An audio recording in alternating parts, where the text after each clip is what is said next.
Shalom. Jumpa lagi bersama kami keluarga besar GKP BNB Manokwari. Kami mengajak saudara-saudara semua saat ini menaikkan syukur bagi Tuhan. Mari kita satu dalam doa. Terima kasih Tuhan. Kami bersyukur untuk pagi hari ini Tuhan. Kami bersyukur untuk kebaikan Tuhan. Kami bersyukur untuk kemurahan Tuhan. Kami bersyukur untuk anugerah Tuhan yang selalu melimpah-limpah dalam setiap kehidupan kami. Terima kasih Tuhan. Terima kasih Yesus. Kami menyerahkan ibadah kami pada pagi hari ini Tuhan. Dari awal hingga selesainya, biarlah semua terjadi seturut dengan kehendak-Mu Tuhan. Terima kasih Bapa. Engkau kuasai tempat ini dalam nama Tuhan Yesus Kristus. Kami menyerahkan setiap jemaat-Mu yang hadir, baik yang online maupun onsite Tuhan. Kami serahkan semuanya ke dalam tangan-Mu Tuhan. Di dalam nama Tuhan Yesus Kristus, kami berdoa dan mengucap syukur. Segala hal-hal yang bukan daripada Tuhan, yang ingin mengintimidasi, yang ingin membuat kami Tuhan tidak berkenan kepadamu, yang ingin membuat kami Tuhan merendahkan hati kami kepadamu saat ini Tuhan Yesus. Kami halaukan itu di dalam nama Tuhan Yesus Kristus. Biarlah setiap hati kami tetap tertuju kepada Engkau Tuhan. Karena satu tujuan kami datang ke tempat ini Tuhan, yaitu untuk menyenangkan hati-Mu Tuhan. Terima kasih Bapa. Kami siap untuk memuji-Mu Tuhan di dalam nama Tuhan Yesus Kristus. Haleluya. Amin. Saya percaya semua yang ada di tempat ini dengan sukacita. Saya ingin kita berdiri. Haleluya.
Kau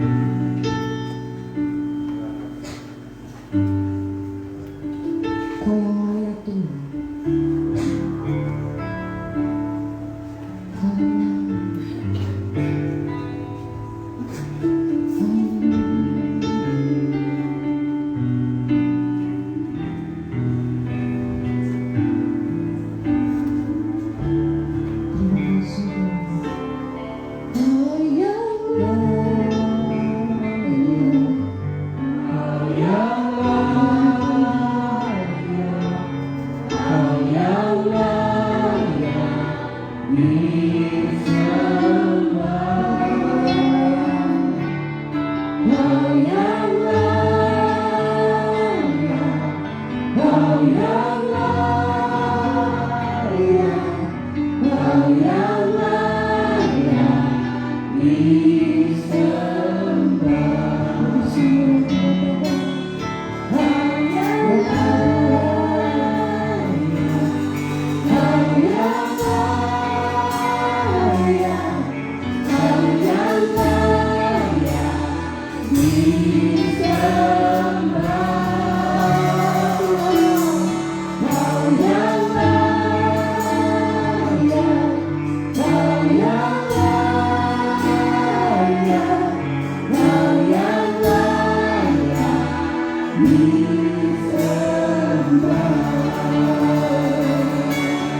Tuhan.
datang ke hadapan-Mu.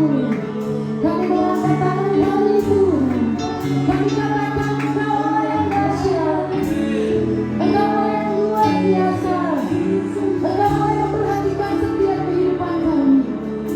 Engkau yang layak Tuhan. Engkau yang layak Tuhan.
Engkau yang merayakan setiap kami untuk memanggil Engkau ya Allah ya Bapa. Engkau yang merayakan setiap kami Tuhan, sehingga kami boleh ada di tempat ini. Kami boleh mengangkat tangan kami. Kami boleh memuji-Mu Tuhan. Kami boleh menyembah-Mu Tuhan. Kami boleh meninggikan-Mu Tuhan. Kami boleh mengagungkan-Mu Tuhan. Semua karena anugerah-Mu Tuhan. Terima kasih Tuhan, ini setiap kami. Ini setiap hidup kami Tuhan. Kami mau memberikan yang terbaik bagi Tuhan dalam kehidupan kami, dalam penyembahan kami, dalam soal-soal kami, dalam perjalanan kami. Terima kasih Tuhan. Biarlah kita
kita saat ini. Karena Engkau telah memulihkan hidup kami. Engkau telah mengubahkan setiap hidup kami. Terima kasih Tuhan.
bebas dari segala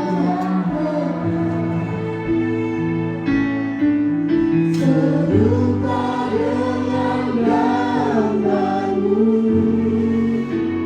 sucikanku, kuduskan hatiku, hatiku seperti hatimu.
Kita berdoa. Bapak saat ini mau melihat setiap tangan kami yang terakhir. Kami mau katakan ini hidupkan. Ini hati kami Tuhan. Engkau yang sanggup memulihkan setiap hati kami. Engkau yang sanggup mengubah setiap hati kami menjadi seperti hati-Mu Tuhan, menjadi seperti kasih-Mu Tuhan. Di dalam nama Tuhan Yesus, ampuni kami Tuhan jika kami sering mengecewakan Engkau lewat kehidupan kami, lewat tingkah laku kami Tuhan. Ampuni kami. Engkau yang mengangkat kami jika kami jatuh Tuhan. Engkau yang mengangkat kami untuk kami tetap menyembah Engkau Tuhan. Terima kasih Tuhan. Engkau menyembuhkan setiap hati yang terluka. Engkau menguatkan setiap hati yang lelah saat ini Tuhan. Terima kasih Tuhan. Terima kasih Yesus.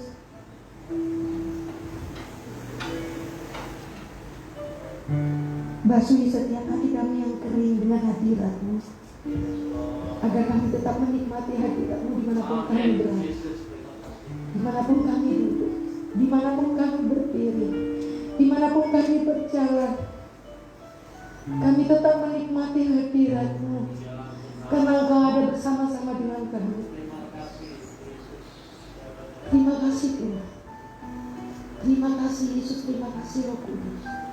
Ini setiap kami, ini setiap hidup kami Tuhan. Segala kemuliaan, segala hormat, segala pengagungan hanya bagi-Mu Tuhan. Haleluya. Amin.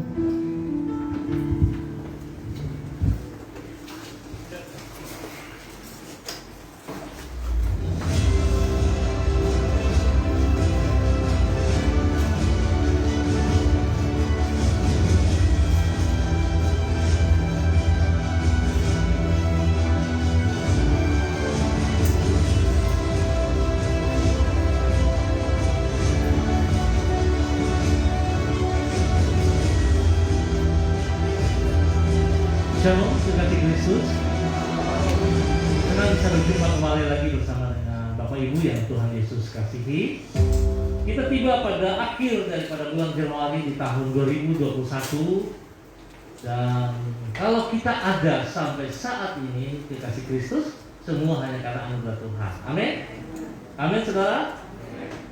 Bapak Ibu yang Tuhan kasihi, kalau Bapak Ibu pernah dengar cerita tentang seorang Howard Hughes, ya, pemilik perusahaan Hughes Airways, merupakan seorang yang sangat terkenal dan seorang yang sangat kaya pada masanya dia di tahun 70-an.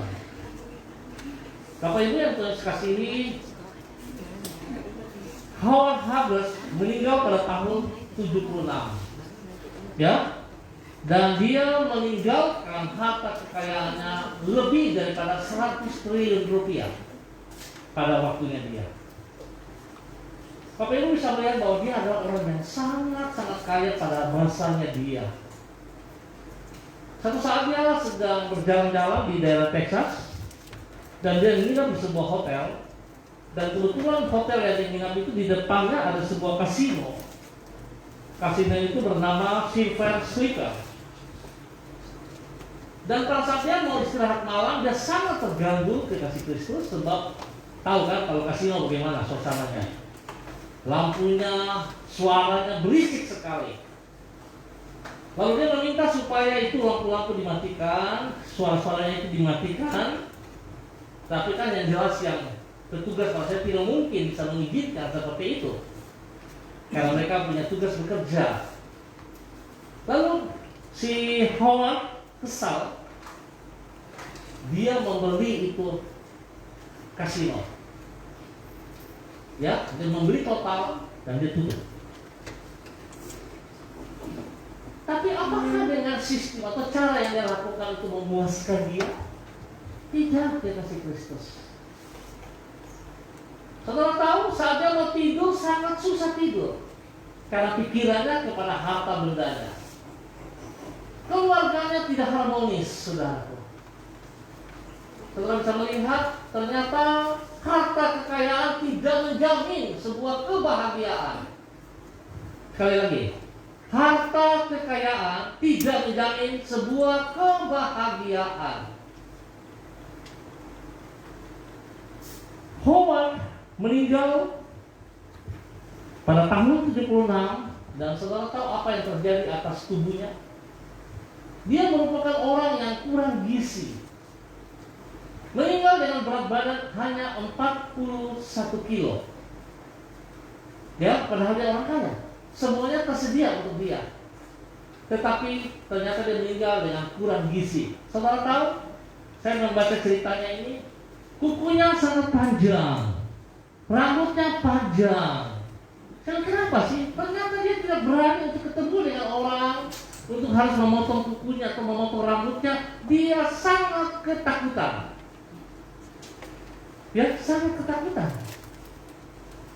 Sehingga akhirnya pada saat dia meninggal, agen daripada FBI harus datang memeriksa biodatanya dulu. Apakah benar bahwa dia itu adalah si Howard atau bukan? Mereka harus memeriksa identitasnya yang sesungguhnya dulu. Apakah benar bahwa dia itu Howard atau bukan, saudaraku? Nah, dari pelajaran ini kita melihat sekali lagi bahwa kekayaan tidak menjamin sebuah kebahagiaan. Ya, kekayaan tidak menjamin sebuah kebahagiaan. Tentu Bapak Ibu tahu, orang kan bilang bahagia itu kan sederhana saja, iya kan? Atau susah? Halo, bahagia sederhana atau susah? Kalau saudara mau menjadi diri orang lain, saudara susah, iya kan? Kalau saudara memaksa kehendakmu seperti kehendak orang lain, saudara susah. Tapi kalau saudara menjadi dirimu sendiri, seperti apa yang Tuhan sedang percayakan hari ini untuk kita, maka saudara akan bahagia. Apalagi kalau saudara hidup di dalam Tuhan. Sebab kebahagiaan itu hanya ada di dalam Tuhan. Amin. Amin, saudara. Di luar Tuhan tidak ada kebahagiaan. Oleh sebab itu betapa pentingnya kekasih Kristus. Mari jadilah dirimu sendiri. Jangan memaksa kehendak kita menjadi orang lain. Ya. Sebab pada saat saudara menjadi orang lain, saudara pasti stres. Ya. Saudara pasti stres, saudara. Kebiasaan-kebiasaan selalu paksakan harus mengikuti kebiasaan seperti orang lain. Itu sangat membuat kita stres, saudara. Ya, membuat kita stres. Nah, oleh semua itu betapa pentingnya kita harus memahami, kita harus menyadari bahwa jadilah diri kita di dalam Tuhan Yesus, maka kita akan menikmati kebahagiaan itu. Amin, Yesus Kristus. Kita akan belajar pada minggu ini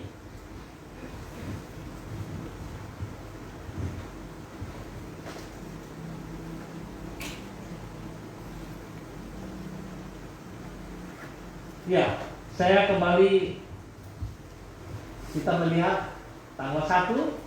Masih ingat kita belajar tentang Yesaya 43 ayat 13 sampai dengan 19.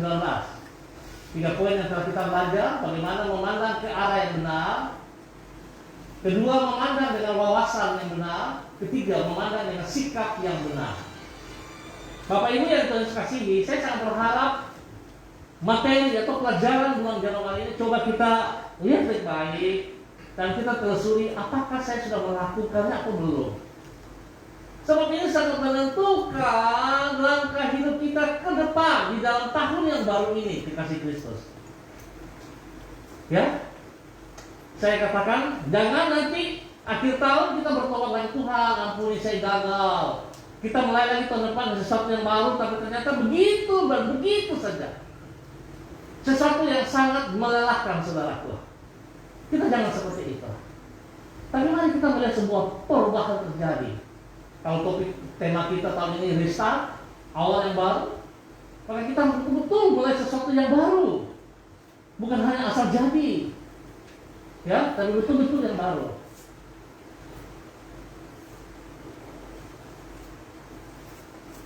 Ya, pada tanggal 3 Januari kita belajar tentang hidup sebagai ciptaan baru, hidup di dalam relasi yang baru, hidup dengan tujuan yang baru. Rasul Paulus mengajak kita untuk hidup sebagai ciptaan yang baru. Rasul Paulus merasakan bagaimana hidupnya yang lama. Rasul Paulus adalah seorang yang sangat pandai pada saat zamannya dia. Ya, dia seorang yang sangat luar biasa dan dia punya harta kekayaan tidak tanggung-tanggung, saudaraku. Dan dia juga terkenal sebagai orang yang jahat, sangat jahat. Karena dia menganiaya pengikut-pengikut Kristus, membunuh, memenjarakan mereka. Itu yang dia kerjakan, saudaraku. Ya, dia ahli di dalam kitab Taurat, sangat ahli. Nah, kita melihat, tetapi ternyata di dalam kehidupannya dia tidak memperoleh kebahagiaan yang sejati. Oleh sebab itu begitu dia ditangkap sama Yesus Kristus, pada saat dia harus ketemu dengan Yesus secara pribadi, dia sempat buta kurang lebih 3 hari, dan dia harus bertobat, dilahirkan kembali, dilahirkan baru.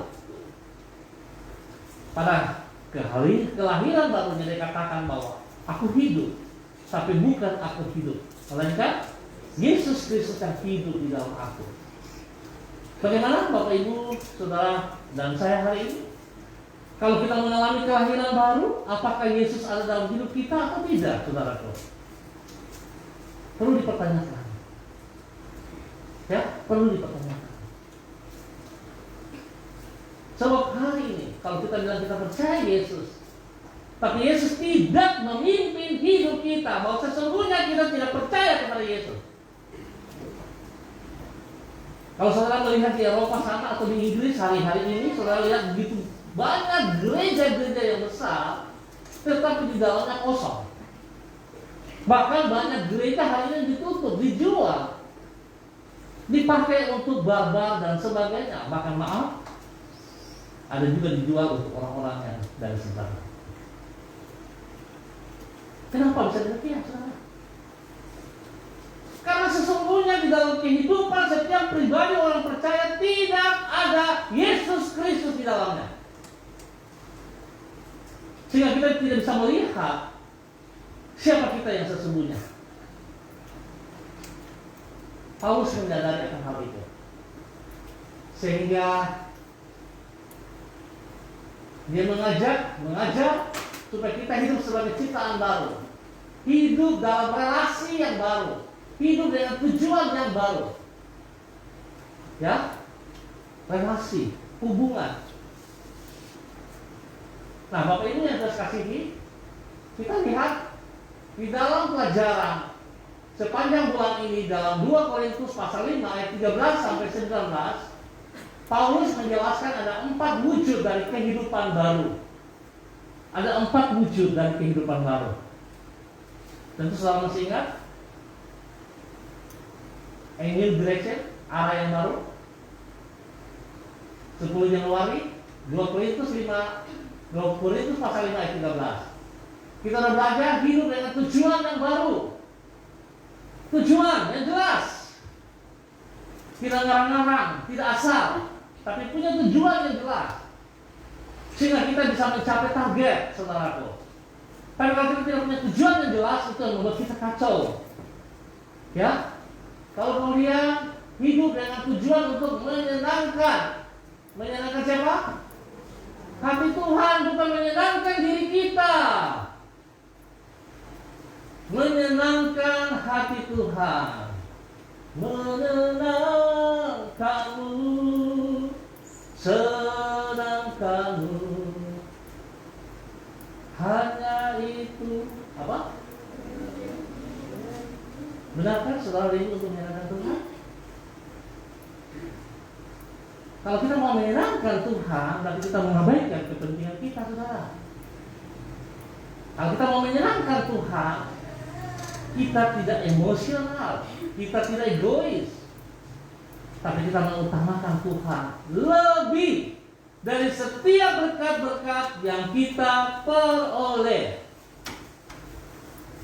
Saya bukan bilang bahwa saudara tidak perlu berkat. Berkat itu kita perlu, saudaraku. Tetapi itu utama. Semua itu bonus saja. Akan ditambahkan kalau kita sungguh-sungguh menyenangkan hati Tuhan. Ya, itu yang Paulus rasakan. Itu yang Paulus alami.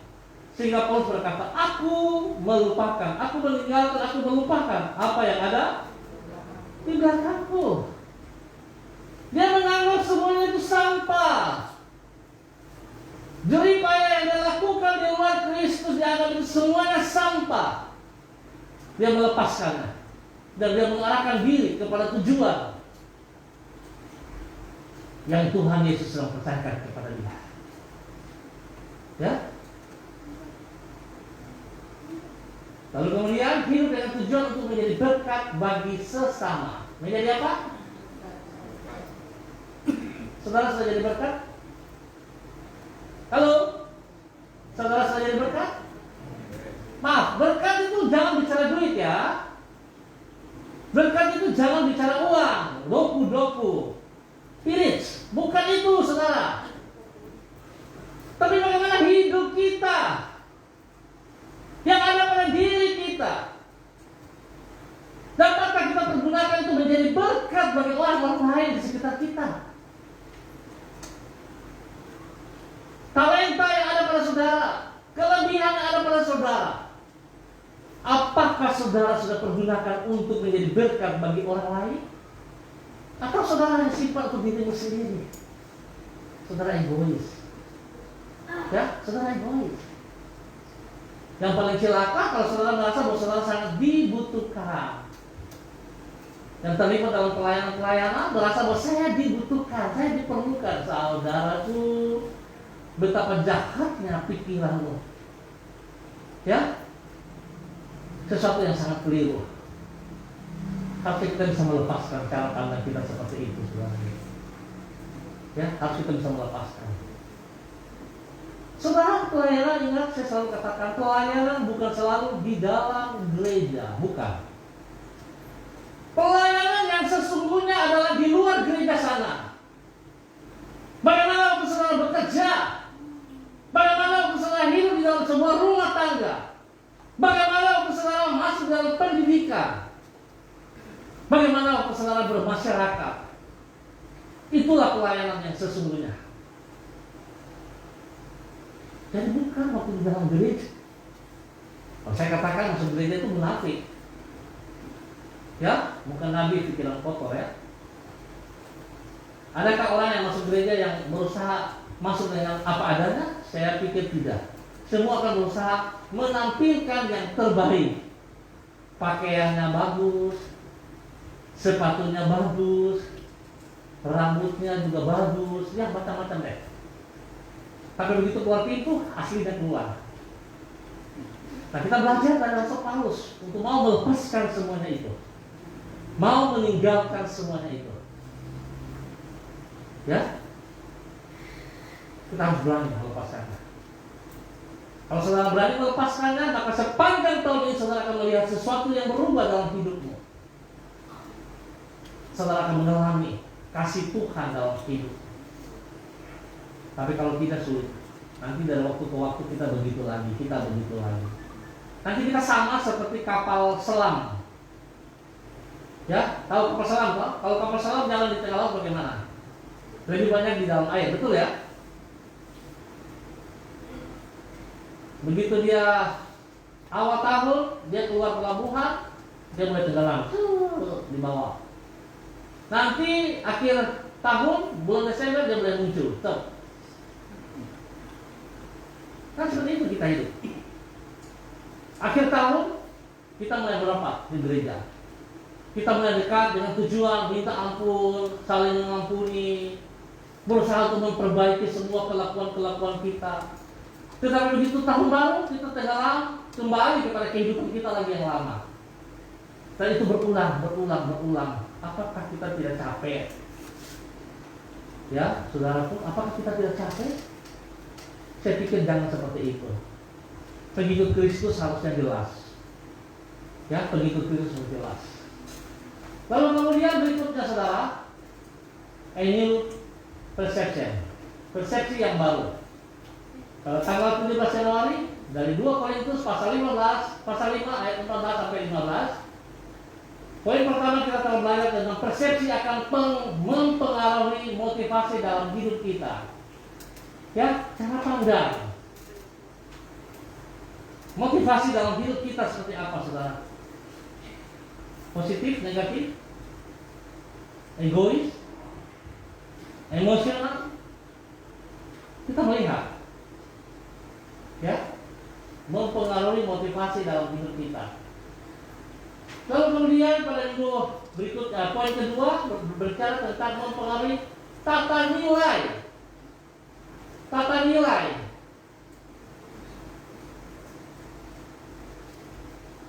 Banyak orang berkata kan, saya bilang, tindakan mereka tidak sesuai dengan apa yang mereka katakan.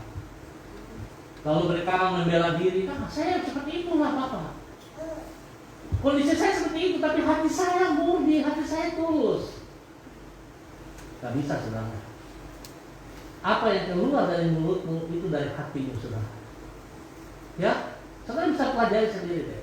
Saudara bisa melihat deh, pada saat saudara lagi tidak salah, pada saat saudara lagi tidak baik kondisi hatimu, ya saudara coba pandang di cermin, coba lihat wajahmu seperti apa.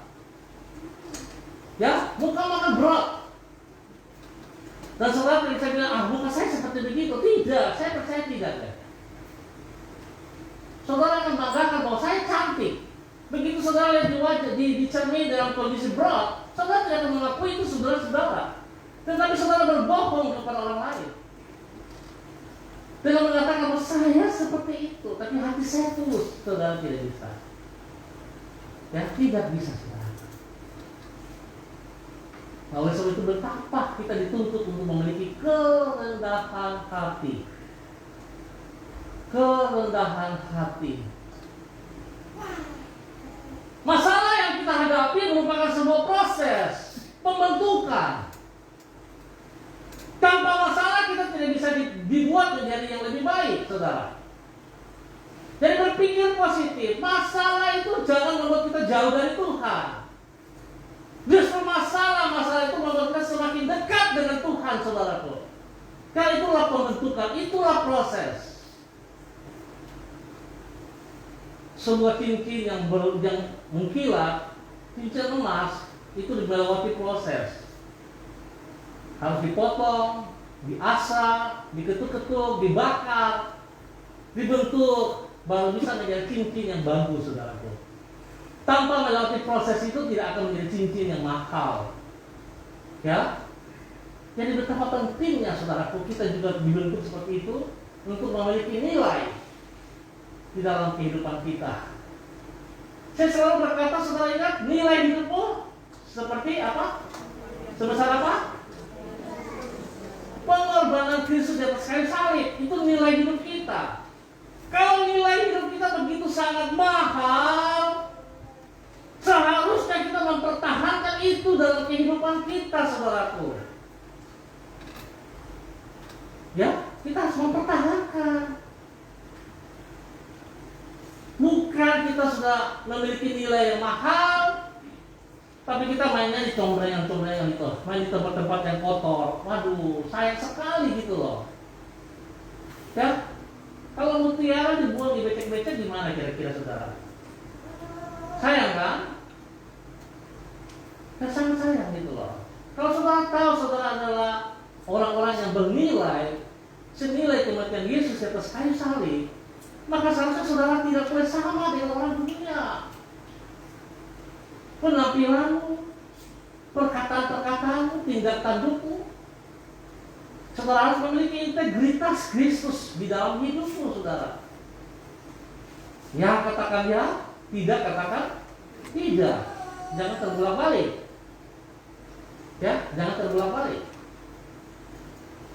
Tapi kita tetap punya prinsip. Yang berikut yaitu persepsi akan mempengaruhi tujuan dari hidup kita. Kalau cara pandang kita positif, maka tujuan hidup kita akan mencapai tujuan yang benar.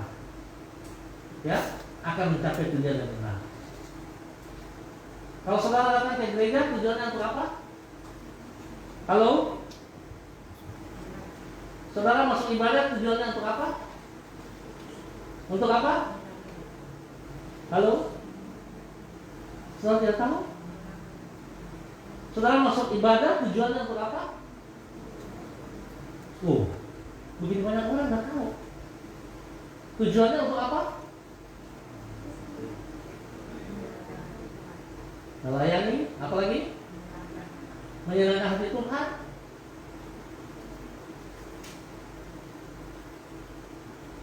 Kalau saudara punya tujuan masuk ibadah untuk menyenangkan hati Tuhan, untuk melayani, berarti siapa yang dinomorsatukan, saudara? Ya, siapa yang ditinggikan? Tuhan, bukan kita, bukan penampilan kita, saudara. Tapi Tuhan yang dinomorsatukan. Nah, oleh sebab itu betapa sayangnya, saudaraku, kalau saudara sedang beribadah, tapi pikiran lari ke sana, lari ke sini. Saudara sedang ibadah, tapi saudara tidak serius. Betapa sayangnya saudara punya cara berpikir gitu loh. Kalau kita datang untuk menyenangkan hati Tuhan, maka kita akan mengabaikan seluruh kepentingan kita dulu. Ya, kita harus menyembah Dia sepenuh waktu yang ada. Pada saudara tahu hanya berapa 1 jam lebih aja deh. Seminggu sekali hanya 1 jam lebih loh yang datang di gereja ini untuk memuliakan Tuhan. Masa saudara nggak bisa beri yang terbaik? Ya, kalau saudara punya niat yang baik, saya percaya sebelum jam 9 saudara sudah hadir di tempat ini. Karena punya niat yang baik. Karena kita akan datang menyembah kepada Raja di atas segala raja, bukan manusia, saudara. Ya, bukan manusia. So, kalau saya lihat dalam pertemuan-pertemuan, kalau kita mau ketemu dengan Bapak Gubernur, jam 9 ketemu, jam 8. para hamba Tuhan sudah hadir, tapi memang ada juga yang lewat. Setengah 10 baru hadir juga. Betapa sayangnya cara berpikir seperti itu. Harusnya kita rubah. Ya, harusnya kita rubah. Ya, kita lihat persepsi mempengaruhi tujuan. Ya, persepsi yang baru, cara pandang, cara berpikir, cara memandang. Selanjutnya saudara, ini attitude, sikap yang baru. 24 Januari dalam 2 Korintus pasal 5 ayat 16 sampai dengan 18. Sikap yang benar terhadap Tuhan. Sikap yang benar terhadap Tuhan. Dan tadi saya sudah katakan sebagiannya. Bagaimana cara pandang kita yang benar kepada Tuhan? Ya, bagaimana cara pandang kita yang benar kepada Tuhan? Kalau saudara memandang Tuhan seperti dirimu, maka betapa sayangnya cara pandangmu. Tapi saudara tidak mengenal pribadi Kristus yang sesungguhnya. Ya, saudara tidak mengenal Kristus yang sesungguhnya. Tapi kalau saudara bisa memandang Dia adalah Tuhan, Raja di atas segala raja, Dia segala-galanya, Dia menciptakan hidup kita. Maka saya percaya kita akan hormat kepada Dia dengan setulus hati kita, dengan sekuat tenaga kita. Dan itu yang Tuhan inginkan, saudara. Karena Tuhan menciptakan kita supaya bergantung sepenuhnya kepada hidupnya. Tuhan menciptakan kita untuk bergantung sepenuhnya kepada Dia. Ingat itu baik-baik, saudara. Tapi seringkali kita suka keluar, kita berjalan dengan kekuatan kita sendiri. Tadi saya senang bahasa dari Ibu Rina, waktu kita duduk, waktu kita berdiri, waktu kita berjalan, kita mau menyenangkan hati Tuhan. Harusnya itu yang kita lakukan. Makanya di dalam kitab Ulangan pasal 6 ayat 26 dan seterusnya dikatakan, ajarlah itu berulang-ulang kepada anak-anakmu. Tugas kita bersama, saudaraku. Mengajarnya berulang-ulang. Waktu berdiri, berjalan, sedang melakukan aktivitas, selalu kita menghormati Tuhan, tetap Tuhan. Kita menghargai Dia, ya, sebagai Allah yang tertinggi, Alfa dan Omega. Lalu kemudian kita melihat sikap yang benar terhadap diri sendiri. Ini juga sangat penting, kekasih Kristus. Kalau saudara tidak mengenal dirimu sendiri, maka saudara sedang merusak dirimu. Kalau saudara tidak mengenal siapa engkau di hadapan Tuhan, maka saudara sedang merusak hidupmu. Ya? Kalau saudara tidak mengerti bahwa saudara adalah utusan kerajaan surga untuk melakukan apa yang Tuhan mau di muka bumi ini, maka saudara sedang merusak dirimu sendiri. Hubungan kita dengan Tuhan, frekuensi kita dengan Tuhan tidak bisa keluar jauh, saudaraku. Harus tetap ada di dalam frekuensinya kerajaan surga. Jangan keluar. Ya, betapa pentingnya sikap terhadap diri sendiri. Kalau saudara memandang dirimu rendah, maka rendahkan dirimu, saudara. Kalau saudara memandang dirimu tidak bernilai, maka tidak bernilailah hidupmu. Tapi kalau saudara memandang bahwa saudara bernilai, apalagi saya berulang kali, saya nilai kematian Yesus, wow, luar biasa hidup kita, saudaraku. Anda luar biasa. Anda sangat bernilai. Kalau Anda tahu Anda sangat bernilai, maka Anda tidak bersama dengan dunia. Kalau Anda tahu Anda sangat bernilai, Anda bukan sampah. Saudara harus menghormati hidupmu, sehingga dimanapun kapanpun saudara harus bisa berdiri sebagai pribadi yang bernilai karena Yesus mati untuk saudara. Ya, Bukan gampangan. Jangan mau dibodohin sama si jahat. Jangan mau. Karena dari awal manusia dibohongi oleh si jahat, sehingga manusia jatuh di dalam dosa.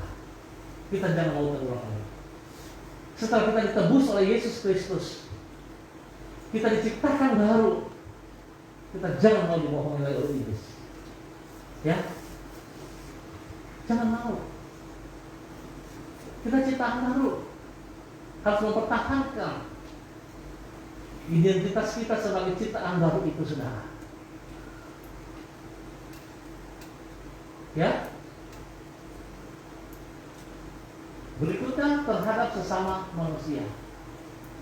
Kalau saudara bisa mengerti siapa Tuhan, saudara mengerti dirimu sendiri, saudara akan mengerti kepada sesama kita. Ya. Tapi kalau hari ini saudara katakan saudara ciptaan baru, tapi cara pandangmu seperti tempo dulu, berarti pertobatanmu di mana, saudara?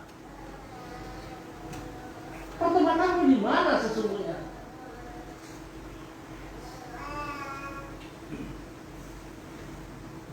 Saya bilang sama istri saya begini, kalau saudara merasa bahwa saudara sedang disalahkan oleh orang lain, ya, saudara merasa bahwa saya tidak salah, tapi saudara terus mencari pembelaan kepada banyak orang, saudara berusaha menghindar dari orang yang sedang bersangkutan dengan saudara. Saya mau katakan sesungguhnya saudara salah. Coba perhatikan baik-baik. Bila saudara sedang menghadapi suatu masalah dengan seseorang, tapi menurut saudara tidak salah, ya, saudara tidak salah, tetapi tingkah laku saudara setiap hari berusaha menghindar dari orang tersebut, berusaha mencari dukungan dari orang lain untuk menyatakan bahwa saudara tidak salah. Saya mau katakan sesungguhnya saudara salah. Ya, bisa mengerti? Sesungguhnya saudara salah. Karena saudara sedang mencari pembelaan. Saudara berusaha untuk menutupi kesalahan yang sedang saudara buat.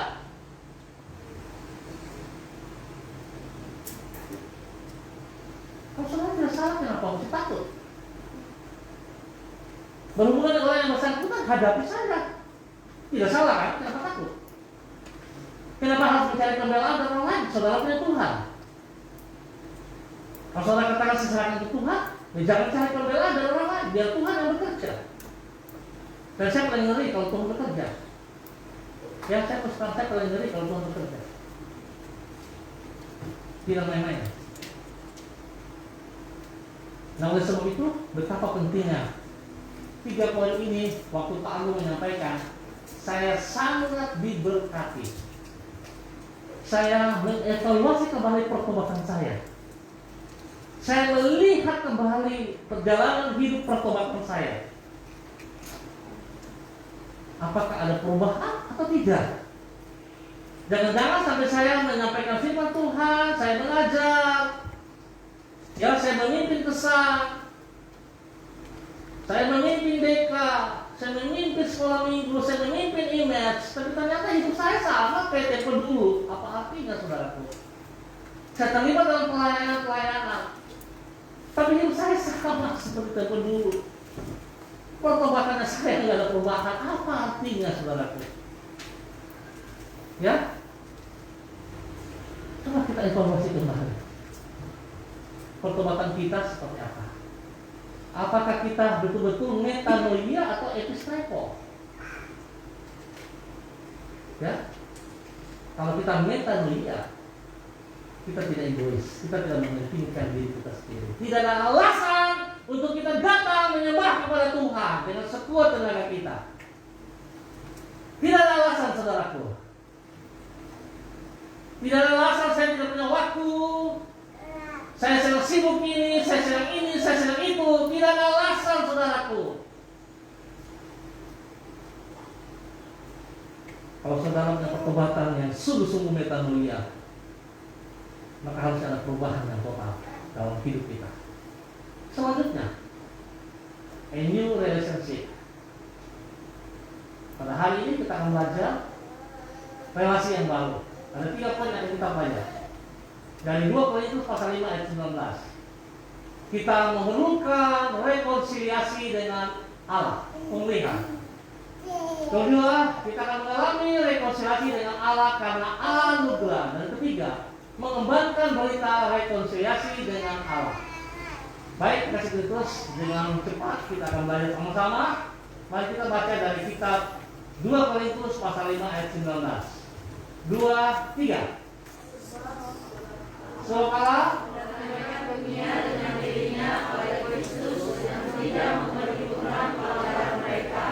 Ia telah mempercayakan berita perdamaian itu kepada kami. Ya. Saudara pastikan di sini ada 3 poin yang kita pelajari pada hari ini. Ya, ada 3 poin. Kita lihat dari pertama. Di dalam ayat ini Paulus menjelaskan bahwa relasi yang baru, ya, yang merupakan wujud dari kehidupan yang baru, merupakan karya pendamaian atau pemulihan relasi yang Allah kerjakan dalam diri manusia. Masih ingat dari hafalan Efesus 2:8? Apa itu bunyinya? Sebab karena kasih karunia kamu diselamatkan oleh iman, itu bukan hasil usahamu tapi pemberian Allah. Keselamatan yang kita peroleh itu bukan karena jerih payah kita, bukan karena kebaikan kita, bukan karena usaha kita, tapi itu anugerah Tuhan yang Tuhan berikan kepada saudara dan saya. Ya, ini sangat penting saudara pahami hal itu. Karena banyak orang hari ini saya bilang evaluasi dari pertobatan. Kita merasa bahwa pertobatan itu karena jerih payah kita, karena perjuangan kita, karena usaha kita begitu. Karena itu anugerah, saudara. Karena Tuhan yang begitu mengasihi saudara dan saya dan memberikan kesempatan untuk kita kembali hidup di dalam kebenarannya. Tapi poin-poin sebelum kita lihat yang tadi, kalau kita tidak melakukan benar, itu seringkali pertobatan kita jadinya kacau, saudara. Yang tadinya harus jadi metanoia menjadi episnepo. Kita egois, mementingkan diri kita sendiri. Hanya tujuan memuaskan hawa nafsu kita. Setelah selanjutnya dikatakan di sini Paulus menjelaskan 3 aspek dari pemulihan relasi tersebut. Relasi oleh karya Tuhan, pendamaian oleh karya Tuhan yang dikerjakan Tuhan di dalam hidup manusia. Ada 3 bagian. Yang pertama, kita memerlukan rekonsiliasi dengan Allah. Kita memerlukan pemulihan dengan Allah. Bukan Allah yang membutuhkan kita, saudaraku, tapi kita yang membutuhkan. Nah, oleh sebab itu betapa pentingnya kita harus berani meresponi, kita harus berani melangkah, datangi kepada Tuhan. Saudara datang kepada Tuhan, Tuhan tidak mengusir saudara. Tuhan tidak akan berbuat jahat kepada saudara. Tuhan tidak akan menolak saudara. Tuhan sedang membuka tangan, sedang menanti kedatangan saudara. Mau saudara datang kepada dia? Ya, perlu pemulihan.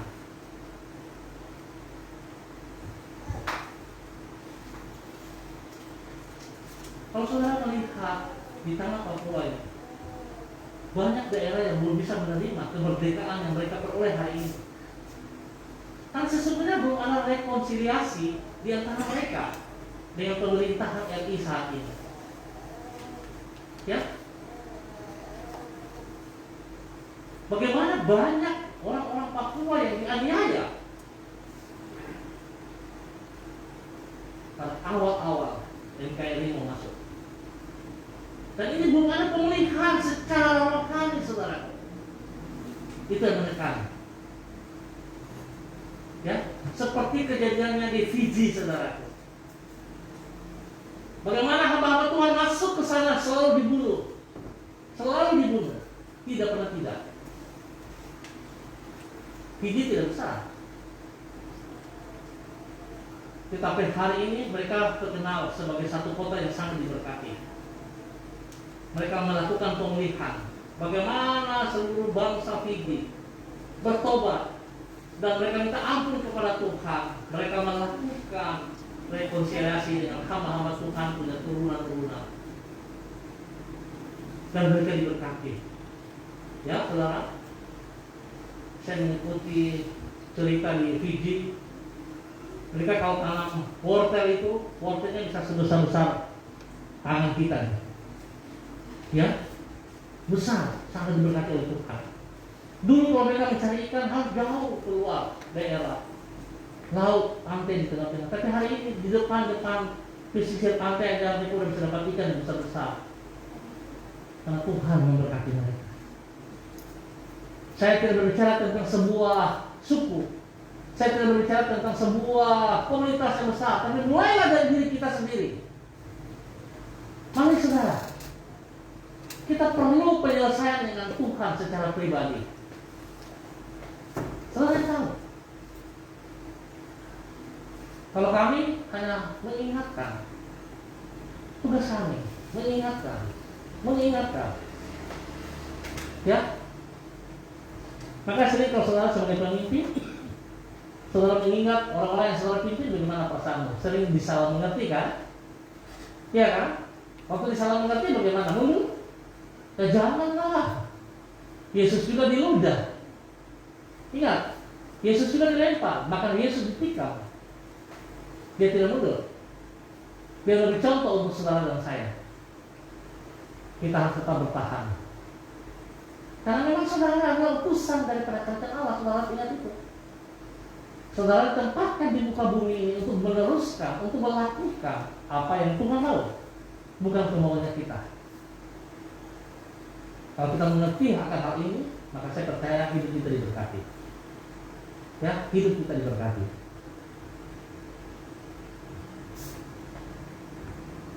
Saudara, di dalam ayat ini, sebab Allah mendamaikan dunia dengan dirinya oleh Kristus. Allah mendamaikan dunia.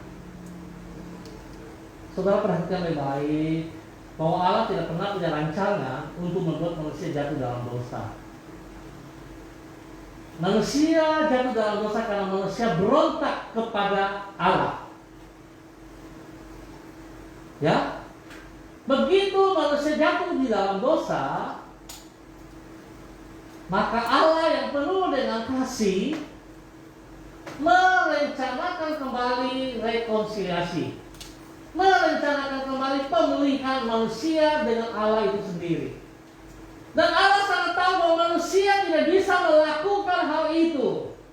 Oleh sebab itu Allah yang bertindak, saudaraku. Dan Allah melakukan rencananya itu lewat siapa? Yesus Kristus. Ya, dia melakukan itu lewat Yesus Kristus. Manusia tidak bisa lakukan. Selanjutnya saudara, artinya sebab atau kata sebab, kalau saudara baca di dalam pasal 5 ayat 13 sampai 11, kata sebab ini ada 4 kali. Sebab atau yaitu di dalam Kristus Allah mendamaikan dunia dengan dirinya sendiri. Ya, Allah mendamaikan. Nah, in Christ atau en Christo artinya adalah hidup dalam relasi dengan Kristus. Jadi di dalam Kristus Allah mendamaikan dirinya. Di dalam Kristus artinya relasi dengan Kristus. Maka betapa penting relasi itu, saudaraku. Saudara ingat ibadah harian kita pagi, siang, malam. Itu tujuannya supaya kita punya relasi yang intim, relasi yang tidak putus, saudaraku. Ya, relasi yang intim, hubungan kita yang intim dengan Allah, dengan Yesus Kristus setiap hari. Jadi ibadah harian yang dibuat untuk kita itu bukan hanya sekedar untuk buat program saja, tidak, saudaraku. Tapi bertujuan untuk menolong setiap pribadi kita. Saya sangat sayang, sangat gimana ya, kalau saudara yang punya program saudara tidak pergunakan, betapa sayangnya. Ya, kalau saudara yang punya, saudara sebagai GKPB, sebagai MDC, yang punya produk ibadah harian saudara tidak pergunakan, betapa sayangnya. Saudara tahu banyak gereja yang adopsi itu ibadah harian untuk mereka pakai, termasuk Katolik. Kalau kita yang punya, kalau kita nggak pakai, saudaraku. Apakah saudara-saudara rohani? Pertanyaannya, apakah saudara-saudara rohani atau sangat rohani? Sampai saudara tidak mau ibadah harian, saudara tidak mau bangun hubungan yang intim dengan Tuhan, saudara hanya sibuk dengan pekerjaan. Saya mengatakan sibuk-sibuknya apa juga saudara punya waktu untuk Tuhan. Saudara bohong kalau saudara tidak punya waktu untuk Tuhan. Ya, saudara bohong kalau saudara tidak punya waktu untuk Tuhan. Saya orang kerja. Ya, saya orang kerja. Dari SD kelas 3 saya sudah bekerja. Dan kerja saya tidak kenal waktu, saudara. Kalau saya tidak bekerja, saya tidak makan. Dan saya harus bekerja. Dari SD. Dan kalau saudara mau bicara kerja, saya nggak kaget, saudara. Maka saudara bisa melihat dalam dunia ini saya juga berusaha kerja sendiri. Bukan saya nggak percaya saudara, saya menghormati saudara punya pekerjaan-pekerjaan di luar, saudara sibuk. Saya nggak mau mengganggu saudara. Tapi kalau saudara merasa memiliki saudara tubuh Kristus milik kita bersama, seharusnya tanpa saya suruh saudara harus tahu bagian dari kita harus melakukan bersama-sama. Dan ini saya minta pengertian. Kalau saudara merasa sebagai tubuh Kristus, saudara bertanggung jawab atas tubuh Kristus ini. Apapun yang bisa saudara lakukan, saudara lakukan. Ya, apapun. Kalau saudara paham, saudara sebagai pemilik tubuh Kristus ini, saudara harus lakukan. Ya, karena saya tidak suka meminta tolong. Iya, Bapak siap, tapi ternyata tidak datang, menjengkelkan. Iya, tidak datang, tidak kasih tahu lagi, tidak ada informasi lagi. Coba saudara bisa pikir gimana? Kalau saudara kalau begini saya seperti apa? Ya? Oke, kita lihat itu. Lanjut, saudara lihat. Jadi in Christ atau in Kristo hidup di dalam relasi, ya, relasi. Lanjut, saudara, pemulihan relasi atau rekonsiliasi ini merupakan hal yang hakiki, artinya bersifat sangat penting dan mutlak diperlukan. Pemulihan perlu. Maka saya bilang kita evaluasi dulu saudara di awal tahun ini, karena besok kita sudah masuk di dalam bulan yang baru, bulan kedua. Tolong kita coba kembali evaluasi hidup kita, pertobatan kita sejauh mana. Ya, karena pada dasarnya Allah menciptakan manusia untuk hidup dengan bergantung pada dirinya. Dasarnya Allah menciptakan manusia untuk hidup dengan bergantung pada dirinya. Allah tahu kelemahan kita, Allah tahu keterbatasan kita. Maka saudara lihat waktu Yesus Kristus mulai, dia katakan, aku akan kembali kepada Bapa di surga, tapi aku akan memberikan engkau apa? Seorang penolong, yaitu kenapa Yesus harus berikan Roh Kudus kepada kita? Karena dia tahu keterbatasan kita, saudaraku. Maka diberikan Roh Kudus kepada saudara dan saya. Saudara sadar nggak bahwa ada Roh Kudus dalam dirimu? Sadar nggak? Sadar tidak? Kalau ada Roh Kudus dalam dirimu, saudara buat berdosa, malu nggak? Saya tanya. Malu tidak? Sekali lagi, kalau saudara tahu ada Roh Kudus dalam dirimu, saudara berbuat dosa, malu tidak? Harusnya malu. Ya, harusnya malu. Pada saat saudara melakukan sesuatu yang berlawanan dengan kebenaran Tuhan, saudara punya hati telah diingatkan, harusnya saudara stop melakukan kejahatan itu. Harusnya saudara malu. Tuhan sudah ingatkan saya loh gitu. Tapi ini yang terjadi, kita babat saja, kita terobos saja, lampu merah kita sound saja, sikat saja. Suruh pakai helm, tidak pakai helm. Suruh pakai masker, tidak pakai masker. Bagaimana anak Tuhan seperti itu? Ya, bagaimana anak Tuhan seperti begitu? Melanggar aturan semua. Malu. Sekali lagi, malu. Bawa motor pakai helm.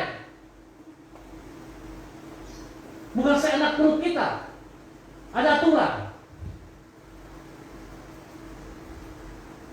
Bagaimana anak-anak Tuhan begitu? Ya, ketemu dengan orang tua kita hormat, kita sapa, lewat saja orang tua yang hormat lagi. Bagaimana ini? Tidak seperti itu, saudaraku. Kalau saudara sadar bahwa Roh Kudus dalam hidup, harusnya hidup kita disiplin. Harusnya hidup kita berbeda dengan dunia. Amin, saudara? Amin.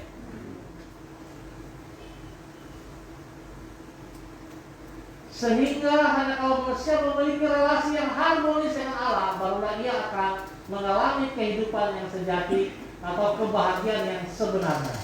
Saya tadi kasih contoh tentang si Howard, saudara lihat, harta kekayaannya 100 triliun, bukan yang kecil, saudara. Tapi hidupnya tidak bahagia. Ya, hidupnya ketakutan, hidupnya kurang gizi. 41 kilo meninggal. Coba saudara pikir, kira-kira seberat mana itu? Padahal orang bule kan tinggi besar, ya, bisa mencapai 22 meter. Tapi berat badannya 41 kilo, saudara. Kukunya panjang karena takut dipotong sama orang. Dia sendiri gak berani potong. Rambutnya panjang, tidak mau ketemu dengan orang. Sampai meninggal orang juga gak percaya bahwa ini Howard atau bukan gitu, sehingga harus diperiksa. Sidik jarinya diperiksa, identitasnya diperiksa, saudara. Ya, aku sangat pernah alami. Kalau saudara banyak duit dari mana? Dan saudara pikir apa? Duitnya terus ya? Ya kan? Siang malam saudara pikir ada sok uangnya orang pencuri ya? Kalau di bank tiba-tiba dia, oh bank ini ada masalah, aduh saya punya uang di bank ini, bagaimana nih? Saya tarik dulu. Pikiran terus. Pikiran kita hanya kepada duit. Tuhan bukan bilang gak boleh, saudaraku. Tuhan mau kita hidup diberkati. Tetapi kalau kita mengutamakan Dia, maka kita akan menikmati berkat itu yang sesungguhnya. Kita akan menikmati kebahagiaan yang sejati itu dari Tuhan, saudaraku, bukan usaha kita. Selanjutnya, tanpa relasi yang sehat dengan Allah, apapun yang dimiliki oleh manusia tidak akan membawa kebahagiaan bagi yang bersangkutan. Ya, jadi relasi penting ya. Saudara bisa pulang dan mulai membangun hubungan yang intim dengan Tuhan. Dan jangan cuma satu hari, seterusnya, seumur hidupmu. Apalagi lagi suasana pandemi COVID-19 ini, harusnya kita punya hubungan yang intim dengan Tuhan. Coba hanya Tuhan yang bisa membela kita. Saudara bisa melihat orang kaya tetap kena juga. Mereka mau pakai segala macam cara, tapi tidak punya hubungan dengan Tuhan, maka mereka akan kecolongan, mereka punya celah yang membuat mereka bisa kena penyakit itu. Tapi kalau kita punya hubungan yang intim dengan Tuhan, Tuhan yang menjadi pembela kita, Tuhan yang melindungi kita. Relasi mengalami kehidupan yang sejati disilakan dalam bahasa Yunani sebagai zoe. Kesan zoe, ya, relasi yang mengalami kehidupan yang sejati. Kehidupan yang sejati. Zoe bagaimana zoe? Punya hubungan yang intim gak dengan Tuhan? Jangan pakai nama zoe, tapi tidak punya hubungan. Ya, ini dia kehidupan yang sejati. Dalam bahasa Yunani dikatakan zoe. Relasi yang digambarkan oleh Yesus antara lain, ini gambarannya. Hubungan antara ranting dengan pokok, Yohanes pasal 15. Jadi zoe itu hubungan yang digambarkan sebagai hubungan ranting dengan pokoknya. Ranting itu akan berbuah kalau dia apa? Tinggal pada pokoknya. Kalau dia di luar pokok tidak bisa berbuah. Makanya kesan zoe, saudara harus tetap tinggal di dalam Kristus. Kalau saudara bisa berbuah, kalau tidak bisa. Ya. Yang kedua, digambarkan sebagai domba dengan Mazmur 23. Tapi hari ini domba-domba banyak yang melawan. Hari ini domba-domba berubah status menjadi kambing-kambingan, bukan domba. Domba itu penurut, saudara tahu nggak? Domba itu mengikuti gembalanya. Gembala di depan, domba mengikuti. Bukan kayak kambing. Kalau kambing, gembalanya di belakang, kambing di depan. Karena kepala batu, tidak harus dipukul-pukul gitu. Dan kalau hari ini saudara merasa bahwa hidupmu selalu harus dipukul, saudara punya statusnya bukan domba, kambing. Kalau saudara domba, saudara dengar-dengaran. Ya?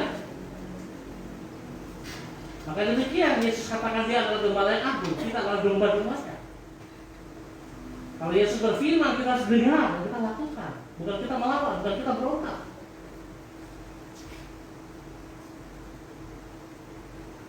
Ya, sehingga seringkali gembala disalahkan. Pak, itu dombanya begini, kenapa enggak dilihat, enggak didatangi dan sebagainya. Kalau domba yang benar, sekali didatangi, dikasih ingat, dikasih tahu, dia akan kembali, saudaraku.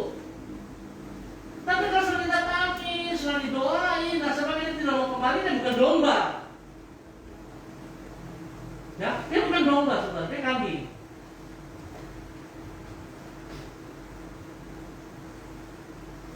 Jadi para gembala, saudara harus tahu status ini.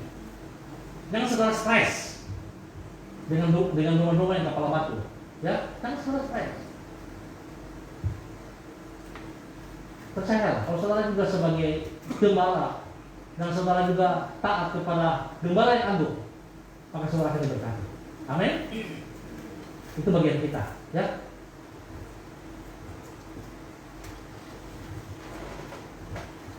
Selanjutnya saudara, poin kedua, kita mengalami rekonsiliasi dengan Allah karena apa? Karena anugerah, bukan karena jeripaya kita, bukan karena usaha kita, saudara. Pemulihan yang Tuhan sedang berikan kepada saudara dan saya itu hanya anugerah, bukan karena jeripaya kita, saudara. Ya, bukan karena pendidikanmu, bukan karena kekayaanmu, bukan karena posisimu, bukan. Hanya anugerah. Ya. Sebab Allah mendamaikan dunia dengan dirinya oleh Kristus dengan tidak memperhitungkan pelanggaran mereka. Kalau Tuhan memperhitungkan pelanggaran kita, kita nggak pantas, saudara. Ya, kalau Tuhan memperhitungkan pelanggaran kita, kita nggak pantas. Kita nggak pantas untuk bisa dipulihkan kembali dengan Tuhan. Begitu kita jatuh dalam dosa, kita dibuang keluar dari Taman Eden, dibuang keluar. Masih ingat kan? Yesus mati, kita bertobat, kita mengakui Dia sebagai Tuhan, maka kita dipulihkan kembali dengan Allah Bapa. Kalau tidak, seharusnya maut bagi kita, saudara. Maut, terpisah dari Allah untuk selama-lamanya. Harusnya itu yang kita alami. Tapi karena kasih Allah begitu besar, Dia mendamaikan diri kita dengan Yesus Kristus, lewat Yesus Kristus. Kita bisa kembali kepada Allah Bapa. Dan kita hormati. Hargai anugerah. Ya, hargai. Maka waktu saya evaluasi kembali hidup saya benar-benar sangat menghormati anugerah yang Tuhan percayakan kepada saya. Maka saya begitu serius dalam pelayanan, saya tidak suka main-main. Karena anugerah itu saya tidak bisa beli. Dengan apapun saya tidak bisa bayar. Tidak bisa, saudara. Ya, ingat itu. Anugerah diberikan secara cuma-cuma, yang seharusnya tidak pantas untuk saya terima, tapi diberikan secara cuma-cuma. Maka saya harus menghormati anugerah itu. Kalau saudara mengerti bahwa hidupmu mendapat anugerah Tuhan, maka saudara harus menghormati anugerah itu sekuat iman Anda. Jangan hari iya Bapak saya hormati anugerah, tapi besok jatuh lagi. Nanti besok lagi, iya Bapak saya bertobat, tapi besok jatuh lagi. Jangan seperti itu. Jangan seperti yoyo. Tahu yoyo kan? Turun naik gitu. Jangan kayak begitu lah. Atau jangan seperti cumi-cumi. Lihat masalah lepas cinta tuh kita menghilang. Nanti tiba-tiba sudah teduh muncul lagi. Ya jangan hidup seperti itu lah.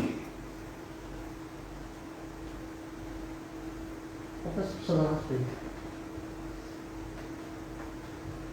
kita mengalami rekonsiliasi dengan Allah karena anugerahnya. Artinya, pemulihan relasi ini bukanlah merupakan hasil usaha kita atau bukan karena kebaikan kita, tapi karena kebaikan Allah yang telah rela membayar harga untuk memulihkan relasi kita dengan dirinya. Allah membayar harga lewat Yesus Kristus, saudara.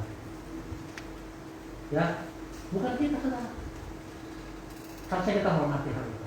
Hormati. Jangan main-main dengan Tuhan. Harga yang sangat mahal yaitu pengorbanan dirinya melalui kematian Yesus Kristus di kayu salib. Jadi saudara, nilai hidupmu, saya nilai ini pengorbanan diri Yesus di atas kayu salib. Mahal nggak saya tanya? Mahal tidak? Sangat mahal. Kalau saudara tahu saudara sangat bernilai, saudara harus menghormati dirimu, menghargai dirimu. Saudara jangan biarkan dirimu terhanyut, terlena, terpesona dengan tipuan dari tradisi jahat itu. Jangan. Hidup di dalam kebenaran. Ingat, ada Roh Kudus dalam hidupmu. Kalau saudara mau berdosa, saudara tidak malu, itu bagaimana lagi? Ya, mati rasa. Jangan seperti itu, saudara.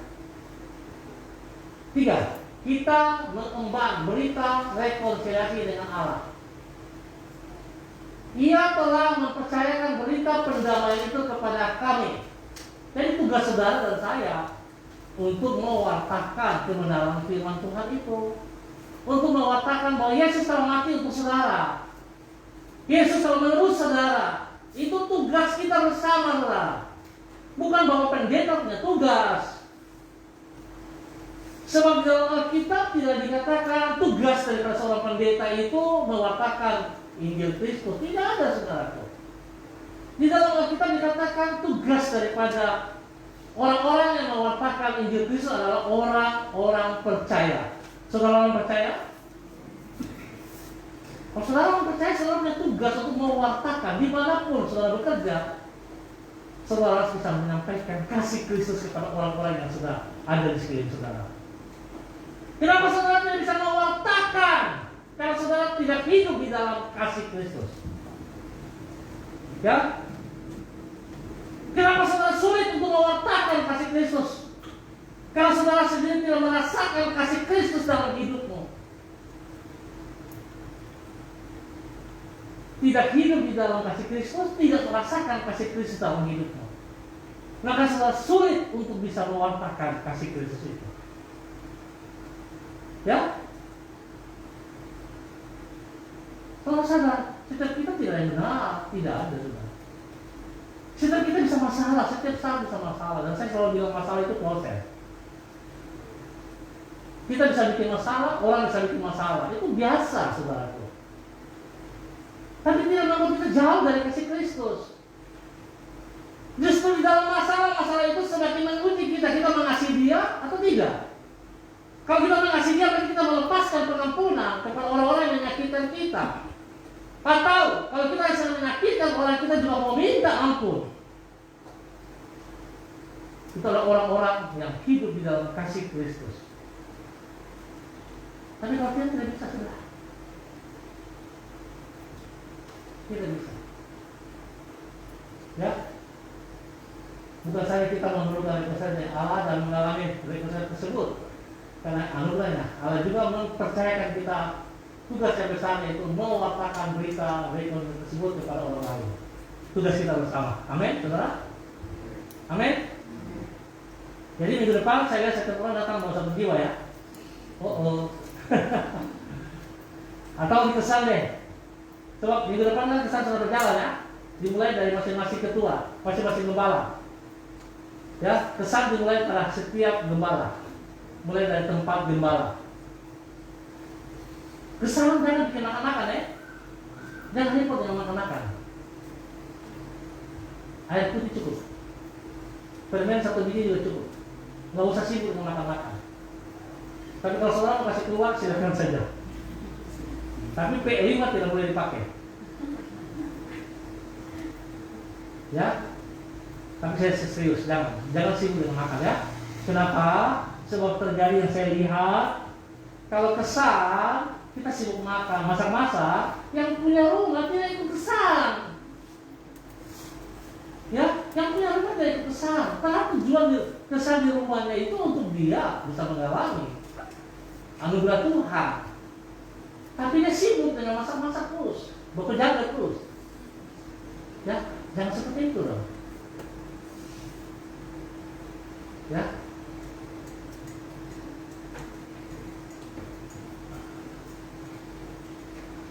Penutup.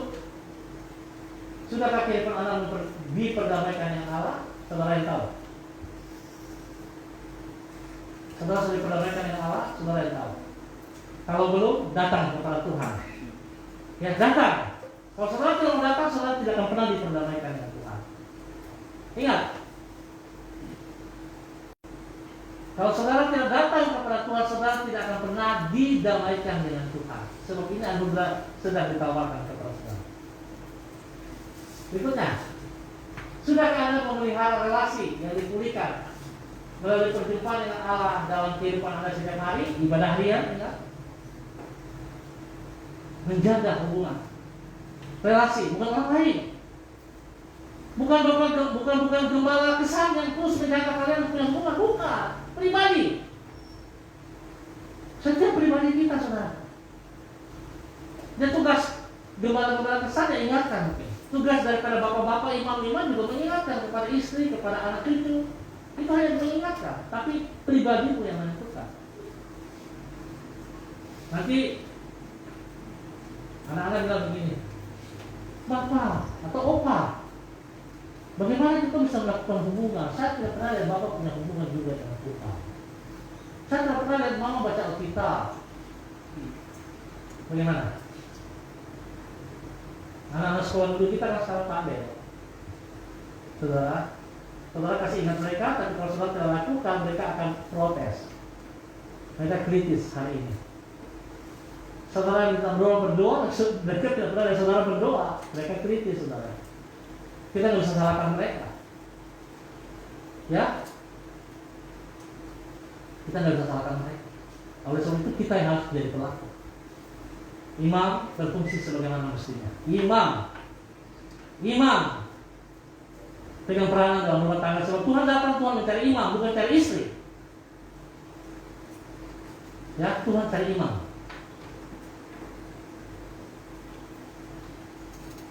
Terakhir, sudahkah Anda mewartakan berita rekonsiliasi kepada orang lain? Tugas kita bersama, ya. Tuhan memberkati kita semua.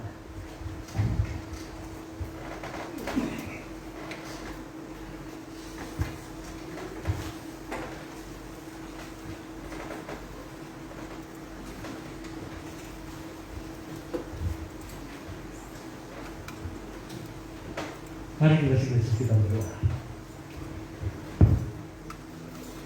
Kami tahu Tuhan bahwa Engkau punya rencana yang indah atas hidup kami. Saat kami jatuh dalam dosa, hanya satu cara yang akan bisa menolong kami diperdamaikan kembali dengan Engkau, ya Allah Bapa, lewat kematian Anakmu Yesus Kristus. Oleh sebab itu kami sangat bersyukur anugerah yang Engkau berikan kepada kami lewat Yesus Kristus. Tuhan tolong kami supaya kami tidak menyia-nyiakan anugerah yang Tuhan berikan kepada setiap kami. Biar kami hidup di dalam anugerah itu, kami menikmati anugerah itu, tapi tidak sebatas itu juga Tuhan. Biarlah setiap kami bisa mewartakan anugerah itu kepada mereka yang membutuhkannya. Bapak berdoa memberkati umat Tuhan pada siang hari ini, baik yang sedang mengikuti onsite ataupun online. Tuhan memberkati mereka di dalam nama Tuhan Yesus Kristus. Apa yang menjadi pergumulan mereka hari ini, Tuhan turut campur tangan, dan Tuhan beri yang terbaik kepada setiap mereka di dalam nama Tuhan Yesus Kristus. Yang sakit, Bapak mau berdoa kesembuhan turun bagi mereka hari ini di dalam nama Tuhan Yesus Kristus. Yang lemah Tuhan kuatkan, yang sedih Tuhan hibur. yang sedang terjatuh, Tuhan Engkau angkat mereka kembali. Bawa mereka kembali dalam kebenaran ya Allah. Di dalam nama Tuhan Yesus Kristus. Bapak terima kasih. Kami terus berdoa untuk saudara-saudara kami di beberapa daerah yang mengalami musibah-musibah bencana alam. Ya Tuhan, berikan kekuatan kepada mereka yang mengalami, kepada mereka yang ditinggalkan, orang-orang yang mereka kasihi, kehilangan orang-orang yang mereka kasihi, Tuhan berikan penyembuhan. Bagi mereka yang kehilangan harta benda, Tuhan berikan penyembuhan dan Engkau mengembalikan itu kepada mereka. Di dalam nama Tuhan Yesus Kristus. Berdoa untuk setiap tempat tinggal kami, lingkungan-lingkungan tempat kami tinggal masing-masing. Tuhan, kami berdoa memberkati lingkungan-lingkungan itu. Biarlah nama Tuhan bisa dipermuliakan di mana kami ada ya Allah. Orang-orang di sekeliling kami, Tuhan, kami berdoa memberkati mereka supaya mereka kembali dalam kebenaran-Mu di dalam nama Tuhan Yesus Kristus. Bapa, terima kasih. Kami terus berdoa untuk lingkungan kami di tempat gereja ini, Jalan Selayu, Sambeng dan sekitarnya. Kami mohon kasih Tuhan turun melimpah atas semua umat yang ada di dalamnya. Tuhan, bawa mereka kembali dalam kebenaran dari waktu ke waktu. Terima kasih Bapa. Mengucap syukur Tuhan bahwa setiap berkat yang Tuhan berikan kepada semua kami dalam bentuk apapun, jasmani dan rohani, dan biarlah kami pergunakan untuk hormat kemuliaan-Mu di dalam nama Tuhan Yesus Kristus. Berdoa spesial bagi Ibu Dona yang beberapa waktu kehilangan keluarga. Tuhan kalau mengambil kembali adik kekasih atau keluarga kekasih, dengan Tuhan Engkau yang punya, Engkau punya hak untuk mengambil kembali. Oleh sebab itu Tuhan, kami belajar bersyukur atas apa yang Tuhan kerjakan. Kami percaya yang Tuhan kerjakan itu sangat terbaik. Kami berdoa Tuhan berikan kekuatan kepada semua keluarga yang ditinggalkan, dan Allah Roh Kudus memberikan penyuluhan yang sejati kepada mereka, sehingga nama Tuhan boleh dipermuliakan. Terima kasih Bapak. Bersyukur untuk semua saudara-saudaraku, Bapak Ibu, anak-anak kekasih, cucu-cucu kekasih yang berulang tahun sepanjang bulan Januari ini, dari tanggal 1 sampai dengan tanggal 31 Januari. Kiranya kasih Tuhan terus melimpah-limpah atas semua kami. Biar kami boleh menghargai 1 tahun usia yang Tuhan tambahkan dalam kehidupan kami, dan kami boleh menghitung hari-hari di depan kami.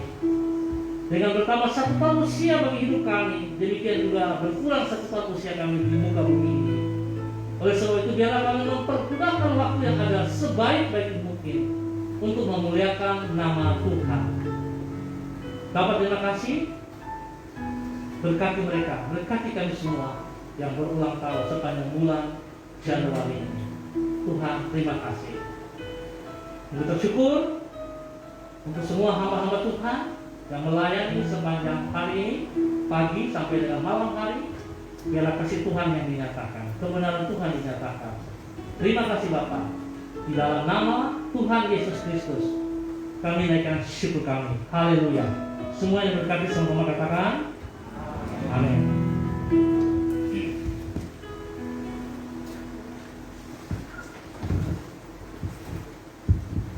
Saya percaya kita semua diberkati oleh kebenaran firman Tuhan. Sambil kita untuk berdiri, kita akan persiapkan persembahan kita, dan kita akan mengakhiri pada kita pada siang hari. Mari kita satu dalam doa. Terima kasih Tuhan, kami bersyukur untuk kebenaran-Mu pada pagi hari ini bagi setiap kami. Terima kasih Tuhan, biarlah firman-Mu tetap bertahan dalam setiap kehidupan kami, dan dapat kami lakukan dalam kehidupan kami. Semuanya untuk kemuliaan bagi nama-Mu Tuhan. Engkau memberkati hamba-Mu, Engkau memberkati Bapa Gembala kami. Engkau pakai lebih luar biasa lagi Tuhan. Dimanapun dia berada, dia boleh menjadi berkat. Di dalam nama Tuhan Yesus Kristus, Engkau memberkati keluarganya, anak cucunya. Mereka juga boleh menjadi berkat dimanapun mereka berada. Terima kasih Tuhan, kami bersyukur. Dan saat ini Tuhan, waktunya kami akan memberi. Kami mengucap syukur juga Tuhan untuk berkat-berkat yang Kau berikan bagi kami, baik jasmani dan rohani. Terima kasih banyak Tuhan untuk semuanya. Dan saat ini kami akan mengembalikan apa yang menjadi hak-Mu Tuhan. Biarlah kami memberikannya itu dengan segenap hati kami. Biarlah kami memberikannya itu dengan penuh sukacita. Terima kasih Tuhan. Kami akan siap memberi di dalam nama Tuhan Yesus Kristus. Haleluya. Amin. Selamat memberi, Tuhan Yesus pasti memberkati.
Terima kasih penyertaan-Mu bagi kami dari awal sampai dengan saat ini.